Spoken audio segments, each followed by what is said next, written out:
Thank you, Dr. Verma, for your kind introduction. And at the outset, I also thank the organizers for arranging this beautiful symposium on kidney protection group.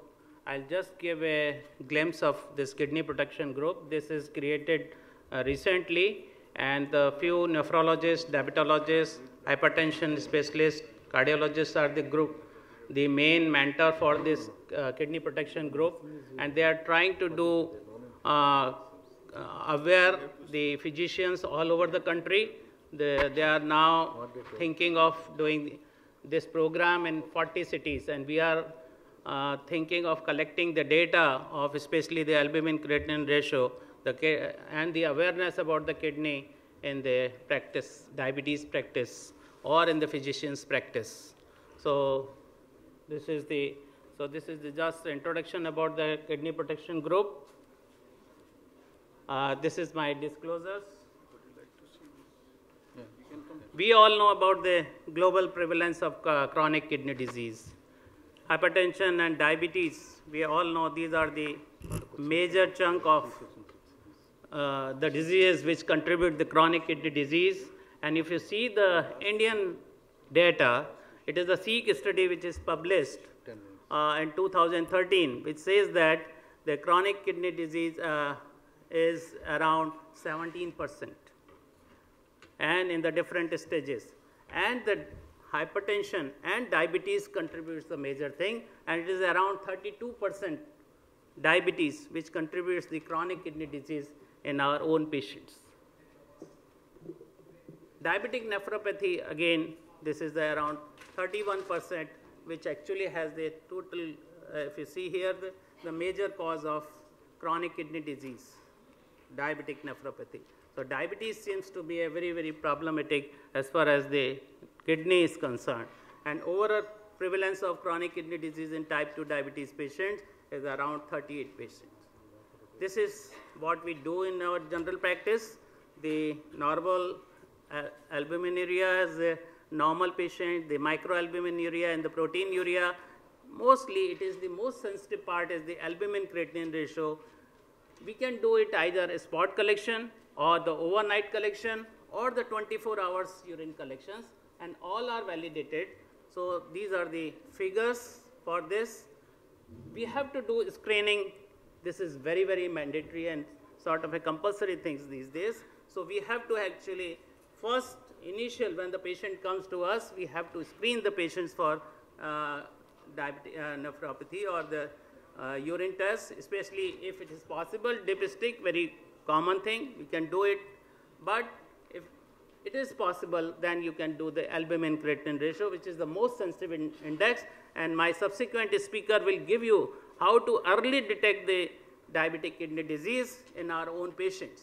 And the eGFR is again very, very important, because these days the newer drugs are coming which will be acting on the kidney. So eGFR is again very, very important as far as the screening is concerned. So microalbuminuria is there with us, but more sensitive is the albumin-creatinine ratio. I'll not go into the details. The other biomarkers will be coming very soon in the future. There's the kidney injury molecule, NGAL, LFABP, and cystatin C.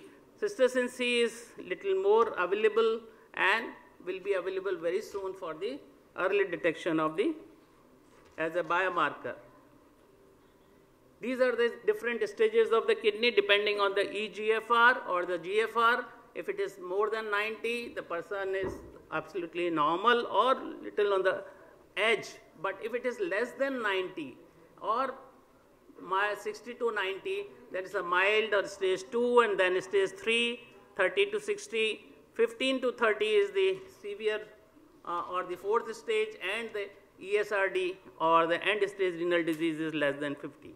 So this is how the staging of the disease done, and these are the multiple factors are responsible. My duty is to just make you aware about how the diabetes and kidney are related, and there are multiple factors. What are those factors? This is the most important is the metabolic derangements and the hemodynamic derangements. It is the hyperglycemia, it is the glucose which is responsible for that. it increases the advanced glycated end products, causes the extracellular matrix cross-linking, and ultimately it leads to ECM accumulation or the extracellular matrix accumulation, which leads to finally the kidney disease. Or the hemodynamic arrangements, initially there is hyperperfusion and then hyperfiltration and the hypertension that increases the vasoactive amines. There are so many adipocytokines or cytokines are there which ultimately leads to like TGF-beta-1 and vascular endothelial growth factors, leads to increased vascular permeability in the nephron and ultimately leads to proteinuria. I'll go into the little details how these are connected. These are the cytokines, growth factors, lipid mediators, and this is the intricate mechanisms in the body which leads to these type of kidney disease. But what is in the most important is the genetic predisposition. We have seen in our own patients, the patients who have got certain predilections and they have got certain genes in there which is responsible or family history is positive, then it is the genetic predisposition is very, very important. Just see who are at the risk of developing nephropathy. It is the age of onset. As the age of onset or it is more likely to develop kidney disease. Duration, as the duration increases, they are more likely to develop kidney disease. Genetic predisposition. We have done in our own country, these are the 3 centers we have done this study, and what we found that there are 2 SNPs implicated for this, AGT and CYP11B2. And there are some other studies also published which says that certain genes or SNPs are responsible for diabetic nephropathy in those patients. It is not necessary, but the genetic predisposition is again very, very important. Hypertension, if the patients have hypertension, they are more at the risk of developing nephropathy, and the hyperglycemia, of course, is very, very important. Smoking here, I'll mention especially here, that is very important. If the patient who has diabetes is a smoker, and if you do not motivate to stop or cessation of smoking, this is very dangerous in the diabetic patients, especially in the setting of the genetic predisposition of family history is positive. So if you see the natural history of diabetes, in the natural history of diabetic nephropathy, at the onset of the diabetes, when the patient comes to you for the first time, there is functional changes already occurred in the kidney in the form of either increased GFR or in the kidney size is increased. And then if you go from 2 years to 5 years time, now in the kidney the structural changes starts appearing, that is increasing the basement membrane thickening and the mesangial expansion occurs. And then after the 2 to 5 years, after the time, the onset of diabetes, then the first microalbumin leak is in the urine. And that is the point where we can recognize the kidney disease for the first time. And then if you go for the next 5 to 10 years time, after there's the onset of plain or the frank protein appears in the urine. And then if it continues, then there is a rising creatinine and ultimately patients lead to end-stage renal disease. This is the normal natural history, and this is the hyperglycemia which causes thickening in the glomerulus. Microalbuminuria ultimately leads to glomerulosclerosis. So these are the hemodynamic factors, very important, the hyperfiltration and hyperperfusion, and then the structural abnormalities in the form of glomerulosclerosis, alteration in tubulointerstitium, and the metabolic changes. And how this occurs? This is through the metabolic changes and through the hemodynamic changes. And ultimately, it is the metabolic changes and the hemodynamic changes together lead to, if the back of in the patient, the genetic predisposition, obesity, blood pressure, lipids, smoking, they all lead to or aggravate these hemodynamic and the metabolic derangements. So we need a good therapeutics. Unfortunately, we have only ACE inhibitors or ARBs with us, and we have to search for the further therapeutics which can prevent or delay the progression of diabetic nephropathy. I'll just go into the little details about how the diabetes and kidney is related. Initially, the diabetes affects all the types of kidney, including the endothelial cells, tubulointerstitial cells, podocytes, and mesangial cells. These are the basic cells which are affected first in the setting of diabetes or hyperglycemia. And then the glomerular endothelial cells. There is an injury occurs in the glomerular luminal surface. And this is the disruption on the barrier before that the size occurs and the glomerular injury occurs. It is the endothelial injury which is very, very important. And this endothelial injury ultimately leads to this type of the derangement in the basement membrane or the later on tubulointerstitial cells. Initially the glomeruli is affected, the nephron is affected, and then the changes goes to the tubulointerstitial cells. And these tubulointerstitial cells, if you see here, initially that is the first, this is the glomerulus of the healthy person, and this is the glomerulus from the diabetic persons. And if you see here, this is the mesangial expansion and the dilated capillaries. So the tubular dysfunction results into the ultimately the glomerular disease. This thing is very important, how the epithelial cells transforms into the mesenchymal cells. And this is very important. If you see here, this is the very important thing. This is the basement membrane, this is the epithelial cells, and gradually once the inflammation develops, when the diabetes occurs, hyperglycemia, uncontrolled diabetes is there is an increased transforming growth factor beta, and ultimately this, because of this cytokines and inflammation, these epithelial cells are transformed into the mesenchymal cells, and this is the reason for the developing the first development of the glomerular disease. Again, podocytes are very, very important. What are the podocytes? Podocytes are the terminally differentiated cells that trap the glomerular capillary roofs from outside, providing a physical support. And when the diabetes occurs, the first time the podocytes injury occurs. And because of this food processes and the podocytes, this is the very earliest event. And nowadays we have a test, this is known as nephrin, which is not mentioned here. It is the injury from the podocytes, and they actually directly goes to the urine, and you can even do the assessment of the nephrin, which is podocyte disease. So podocyte is very, very important as far as the diabetic kidney disease is concerned.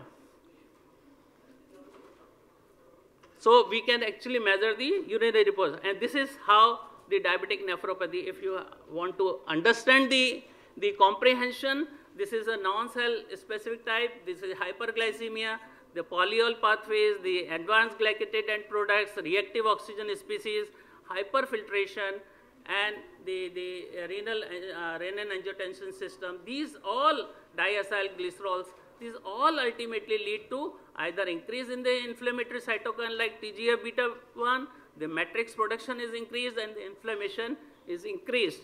And because of these derangements, the endothelial cell injury occurs, the podocyte injury occurs, and the tubulointerstitial cell disease develops, and these all changes ultimately occurs and causes the diabetic nephropathy. And this is very clear here. This is the healthy nephron and this is the diabetic nephron. If you see here, these are the changes occurs at the basement. This is the purple is the basement membrane thickening. This is a very hallmark of the diabetic kidney disease.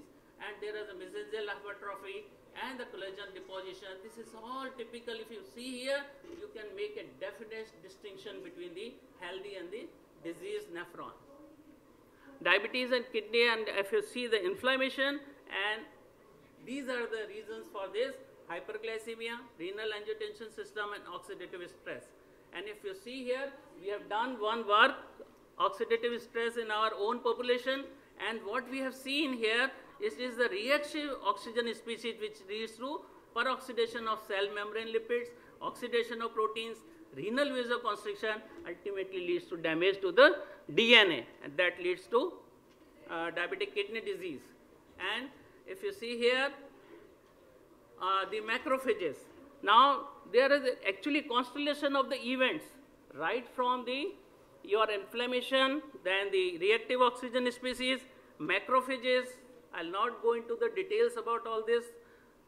T lymphocytes are again very much implicated in the diabetic kidney disease, which causes the cytotoxic effects in the nephron. And then the chemokines. These are again very, very important things which plays an important role in the pathogenesis of diabetic nephropathy.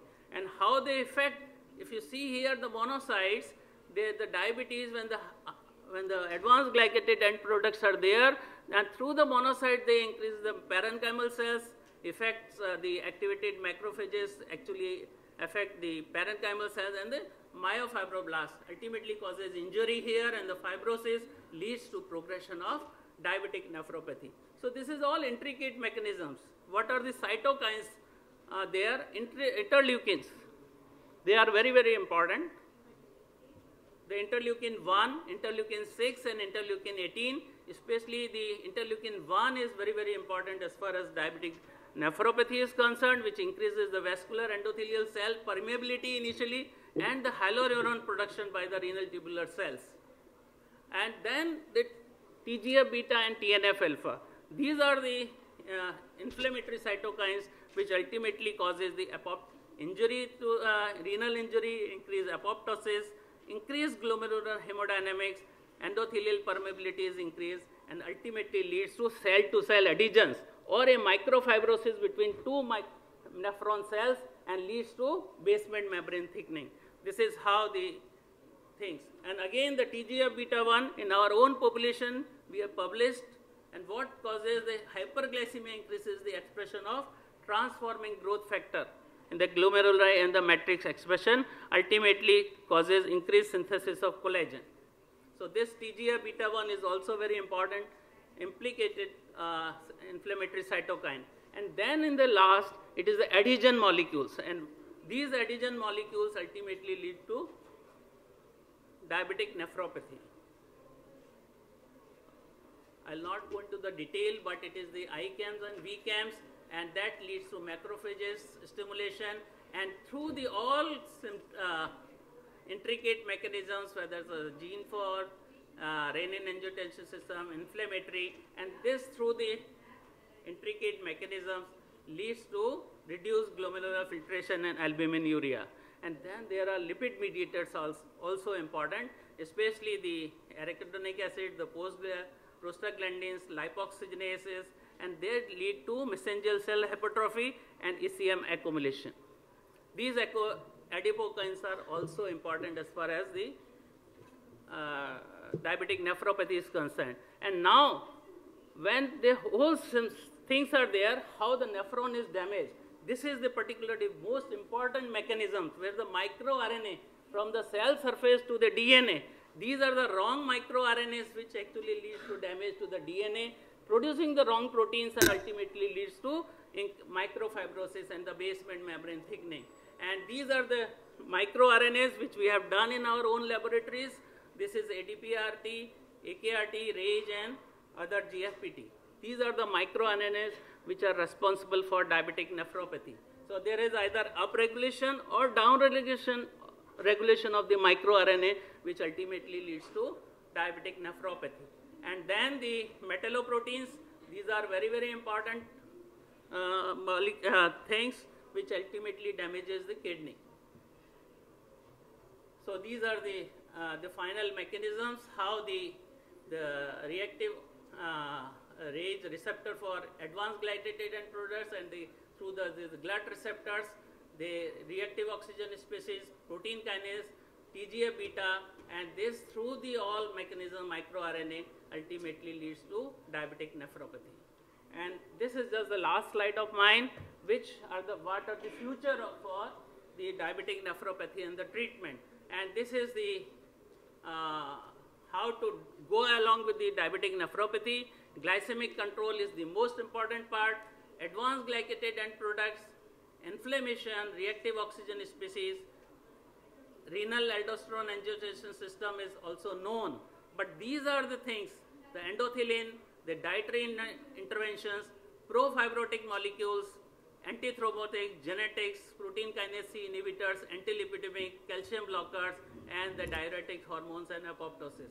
These are the future for the research of diabetic nephropathy. Thank you very much.